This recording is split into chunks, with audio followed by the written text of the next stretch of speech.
नमस्कार दोस्तों, आपका स्वागत है मेरे YouTube channel UFS update for stocks. तो आज है 3 जुलाई और आज का ये लेटेस्ट अपडेट वाला वीडियो में आपका स्वागत है। वीडियो अच्छा लगे तो लाइक एंड सब्सक्राइब करना मत भूलिएगा। तो वीडियो स्टार्ट करते हैं पहला डीमार्ट से। तो डीमार्ट शेयर में देखिए आज हमें गिरावट देखने को मिला। ओके, हालांकि बाद में थोड़ा रिकवरी भी देखने को मिला, बट हाँ इनिशियली जब मॉर्निंग सेशन में शेयर 3-4% डाउन था। ओके, तो 3-4% डाउन क्यों था? क्योंकि कंपनी का ना Q1 का अपडेट आया, रिजल्ट नहीं अपडेट आया। ओके, बहुत सारे कंपनी ऐसे करते हैं कि रिजल्ट से पहले अपना अपडेट दे देते हैं। ओके, ट्रेलर भी आप उसे कह सकते हो। ओके, तो वो जो अपडेट है ना वो एक्चुअली बहुत सारे मतलब ब्रोकर जैसे कि गोल्डमैन सैक्स हो गया, इन्हें पसंद नहीं आया, तो इन्होंने बहुत नीचे का टारगेट दे दिया 3400 का। ओके, पता नहीं इतना नीचे देख इन्होंने क्यों दिया, इतना भी ज़्यादा ख़राब अपडेट नहीं था, बट खैर हर कोई का अपना अपना पॉइंट ऑफ व्यू है। ओके, तो एक बार न्यूज़ को कवर कर लेते हैं। ओके, आप देख सकते हैं जैसे मैंने आपको बताया कि मॉर्निंग सेशन में शेयर 3-4% डाउन था। क्यों? क्योंकि कंपनी ने अपना Q1 का अपडेट दिया, जिसमें कि कंपनी का स्टैंडअलोन बेसिस पे रेवेन्यू कितना था 15,932 करोड़। ओके, जो कि पिछले साल के कंपेरिजन में देखा जाए तो 16% ज़्यादा था। ओके, तो ये उतना भी ख़राब नहीं है जितना कि ब्रोकर्स ने जितना नीचे नीचे का टारगेट दे रखा ना, उतना भी ख़राब तो मुझे नहीं लगता। ओके, बट एनीवे जैसे मैंने आपको बताया कि गोल्डमैन सैक्स का मैंने आपको पहले दिखाया कि उन्होंने 3,400 का टारगेट दिया। मैक्वारी इन्होंने करीब 3,000 का टारगेट दे दिया, ये तो बहुत ही नीचे दे दिया। ओके, तो और इतना जो नीचे का टारगेट देने का रीज़न क्या है? ये रीज़न वही है जो कि पिछले 2-3 साल से डीमार्ट को भागने नहीं दे रहा है कि कंपटीशन बहुत बढ़ गया। ओके, क्यों? क्योंकि क्विक कॉमर्स के वजह से स्विगी, इंस्टामार्ट और जो हम जोमेटो का ब्लिंकिट जो हम बात करते हैं ना, तो उसके वजह से ही इसका प्रॉब्लम है। ओके, एक समय में देखिए डीमार्ट शेयर जो था वो एकदम ऐसे ऐसे भागता था। ओके, कोरोना से पहले का मैं बात कर रहा हूँ। ओके, और इवन कोरोना के बाद भी 1-2 साल बाद तक भी ठीक रहा, लेकिन अभी अगर आप डीमार्ट का शेयर देखिएगा ना तो उसका परफॉर्मेंस ना ऐसे ऐसे टाइप का रहता है। ओके, ऐसा ऐसा रहता है। तो इसका रीज़न यही है कि कंपनी तो अच्छा है, कंपनी में कोई प्रॉब्लम नहीं, प्रोमोटर्स एकदम टॉप क्लास है। ओके, कंपनी का बिजनेस मॉडल भी बहुत अच्छा है। ओके, बट वही बात है कि इन्होंने जो ऑनलाइन में अपना जो प्रेजेंस नहीं रखा ना, ऑनलाइन में मैं क्विक कॉमर्स का बात कर रहा हूँ, तो उसमें जोमेटो और जो स्विगी है, ओके, इन्होंने बहुत हर्ट पहुंचा है डीमार्ट को। ओके, डीमार्ट भी देखिए अपना क्विक कॉमर्स का सर्विस शुरू किया, बट बहुत लेट से इन्होंने स्टार्ट किया, ये प्रॉब्लम है इनका। और ऊपर से कंपनी को देखिए वैल्यूएशन भी हिस्टोरिकली बहुत हाई मिलता रहा। एक समय तो ऐसा हुआ था ना कि डीमार्ट का जो पी रेशियो था ना वो 250 से 300 पे चला गया था। ओके, 250 से 300, और अभी भी देखिएगा तभी भी 100 के करीब पी रेशियो है। तो आप सोचिए कि जो कंपनी 15-16% सालाना ग्रोथ देखा है, वो अगर 100 का पी रेशियो, ये तो बहुत अनफेयर लगता है देख के, बहुत अनफेयर लगता है। ओके, तो बस यही प्रॉब्लम है डीमार्ट का। ओके, खैर एनीवे थोड़ा और अपडेट पे थोड़ा डीप स्टडी करते हैं। तो इन्होंने जो है नए नए दुकान भी अपने ऐड किए। ओके, कितने अभी टोटल दुकान देखिए 424 हो गए, जो कि पिछले क्वार्टर तक 415 था। ओके, तो करीब करीब 9 दुकान, हाँ 9 दुकान इन्होंने नया अपना जोड़ा इस क्वार्टर में। ओके, चलिए आते हैं नेक्स्ट। तो नेक्स्ट एक आईपीओ से रिलेटेड है और वो है मीशो का आईपीओ। ओके, ये कंपनी का भी आईपीओ बहुत बड़ा आईपीओ होने वाला है, 4.5 नहीं 4,250 करोड़, डिसेंट साइज का आईपीओ है। ओके, अलॉटमेंट का चांसेस आपको अच्छा खासा मिलेगा अगर रिटेल कोटा को 35% दिया गया तो। ओके, बहुत बार देखिएगा 10% भी देता है तो थोड़ा मुश्किल होता है। ओके, बट एनीवे ये जो न्यू एज कंपनी है ना मीशो, इनका प्रॉब्लम एक है कि वैल्यूएशन बहुत हाई पे लाते हैं। ओके, तो उससे क्या होता है कि जब मार्केट में जब लिस्ट होता है ना आईपीओ, तब ज़्यादा प्रॉफिट का गुंजाइश ही नहीं होता, वही 10-12-15-20% ऐसा ही रहता है। ओके, तो चलिए इतना था। अब आते हैं नेक्स्ट न्यूज़ पे। तो नेक्स्ट न्यूज़ आज कोटक महिंद्रा बैंक, यहाँ पे आज अच्छा खासा गिरावट देखने को मिला, 2% के करीब गिरावट देखने को मिला। इसके वजह से एक्चुअली बैंक निफ्टी में भी थोड़ा प्रेशर हमें देखने को मिला, आप कह सकते हैं ऐसा। ओके, अब ये गिरावट क्यों है? क्योंकि इन्हें भी एक डाउनग्रेड मिला है, ये मैक्वारी की तरफ से मिला है। ओके, आप देख सकते हैं Kotak Mahindra bank share drops by 2% on Macquarie downgrade. Okay, तो मैक्वारी ने डाउनग्रेड किया। ओके, और टारगेट कितना 2300 का टारगेट दिया, याद रखिएगा ये नेक्स्ट 1 साल तक के लिए टारगेट ये दिया जाता है। ओके, और मैक्वारी को आप इस कंपनी से प्रॉब्लम क्या है? तो देखिए यही है कि मैक्वारी का ये मानना है कि कुछ मार्जिन का कंसर्न ना, टेम्पररी मार्जिन का कंसर्न ना रह सकता है। ओके, लंबा समय तक नहीं, बट मे बी 1-2 क्वार्टर तक मार्जिन का कंसर्न रह सकता है। और ईपीएस का ग्रोथ इन्होंने कहा है कि नेक्स्ट जो 3 ईयर्स में करीब करीब 15% का CAGR ग्रोथ रहेगा ईपीएस में। ओके, तो ये था कोटक महिंद्रा से रिलेटेड लेटेस्ट अपडेट। चलिए आते हैं नेक्स्ट न्यूज़ पे।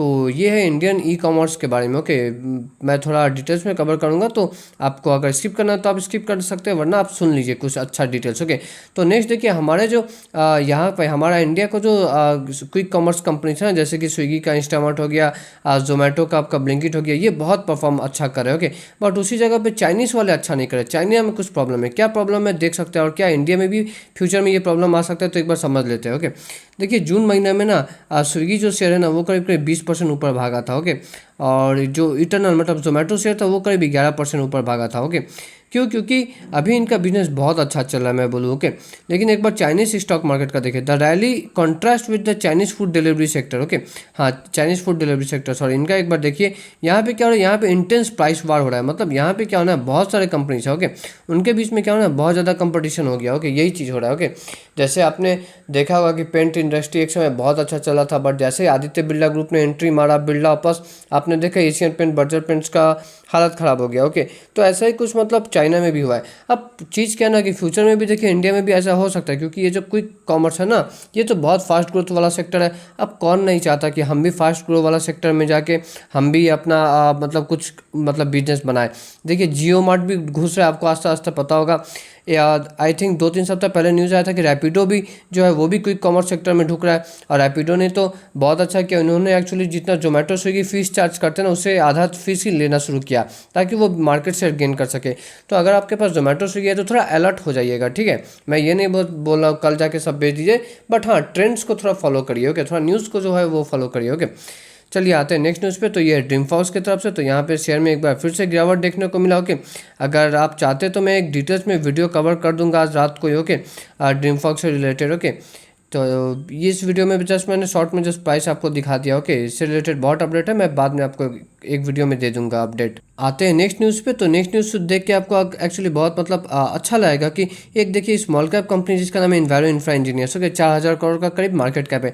इनके साथ एक साइबर फ्रॉड हुआ। क्या हुआ? Cyber fraud. और साइबर फ्रॉड कितना हुआ? 11 करोड़ 15 लाख के करीब। ओके, एक बार थोड़ा सा डिटेल्स में पढ़ लेते हैं। ओके, तो देखिए नेचर ऑफ द फ्रॉड, मतलब फ्रॉड कैसा था, तो जैसे मैंने आपको बताया कि एक साइबर फ्रॉड था। Okay, estimated impact on the company, तो ये मतलब ये कितना 11 करोड़ 15 लाख एक्चुअली का करीब इम्पैक्ट पड़ेगा कंपनी पे। ओके, टाइम ऑफ अकरेंस कब हुआ ये खैर उतना इंपॉर्टेंट नहीं है, बट नहीं ये जून महीना में ही हुआ है। ओके, जून या जुलाई महीना में हुआ है। ओके, फिर पर्सन इन्वॉल्व, तो कंपनी का ये कहना है कि एक एम्प्लॉय जो है हो सकता है उनका, अभी वो एम्प्लॉय के बारे में अभी इन्होंने डिटेल्स में नहीं बताया, बट बोला गया कि हो सके उसका हाथ हो। ओके, ये मतलब फ्रॉड में। ओके, और जैसे मैंने आपको बताया 11 करोड़ 15 लाख ये फ्रॉड का अमाउंट है। ओके, ओके, फिर ये अगले पेज से कंटिन्यू कर रहे हैं। ओके, एक बार weather search fraud has been reported, तो कंपनी ने कहा कि हाँ इन्होंने रिपोर्ट कर दिया। ओके, अब ये लास्ट वाला पॉइंट देखिए, ये देख के आपको बहुत अच्छा लगा। मिटिगेशन मतलब पता है क्या होता है?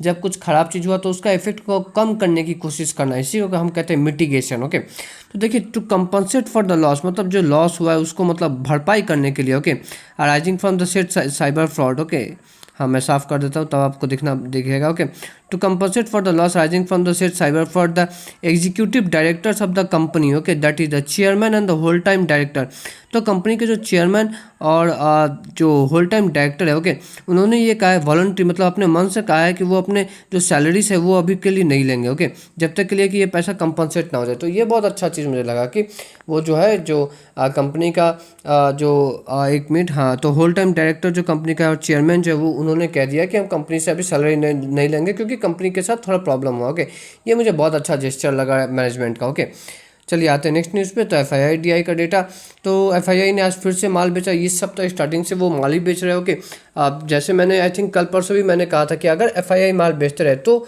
आप भूल जाइए कि निफ्टी ऑल टाइम हाई पे जाएगा। हम 25,600 तक पहुंचे थे, ठीक है, हम कितना 25,600 तक पहुंचे थे, और ऑल टाइम हाई से सिर्फ हम 600 पॉइंट से दूर थे। लेकिन उसके बाद ही जो है निफ्टी में देखिए थोड़ा बहुत प्रॉफिट बुकिंग आने लगा। क्यों? क्योंकि FII बेच रहे हैं। ओके, निफ्टी का देखिए या फिर हमारा इंडियन बाजार का आपका ये पी रेशियो ना जो मार्च या अप्रैल महीना में था ना करीब 20 के भी नीचे चला गया था, वो अभी फिर से 23 पे आ गया। मतलब अब इंडियन मार्केट उतना अट्रैक्टिव वैल्यूएशन पे नहीं है, तो इसीलिए आप कह सकते हैं कि FII जो है अपना पैसा कहीं और मतलब मे बी लगा रहे।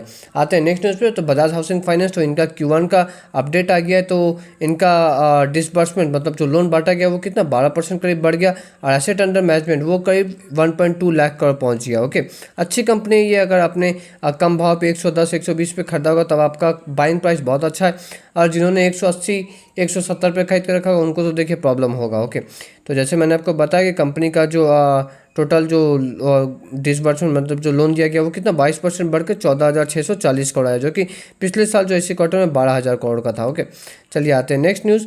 तो नेक्स्ट न्यूज़ है काइनेस टेक्नोलॉजी से रिलेटेड। ये एक्चुअली कुछ दिन पुराना न्यूज़ है, बट एनीवे मुझे आज देखा इंपॉर्टेंट लगा इसलिए मैं आपको आज शेयर कर रहा हूँ। तो ये जो कंपनी ये देखिए ये स्पेस सैटेलाइट मैन्युफैक्चरिंग में भी अपना कदम रख रही है। ओके, बेसिकली बहुत सारे नए नए टेक्नोलॉजी में ये कंपनी घुस रही है। ओके, आपको पता होगा कि कुछ महीना पहले इन्होंने कहा कि हम भी सेमीकंडक्टर चिप्स बनाएंगे। ओके, और आप जो है ये स्पेस सैटेलाइट मैन्युफैक्चरिंग में भी इंटर कर रहे हो। ओके, आपको पता होगा कि जब ऑपरेशन सिंदूर जब खत्म हुआ था ना, तब हमारे इसरो के चीफ ने कहा था कि इंडिया का को जो है करीब करीब 150 से 200 जो है अपने खुद के सैटेलाइट चाहिए ताकि वो कश्मीर वाला जो जगह है ना उसे अच्छा से मॉनिटर कर पाए।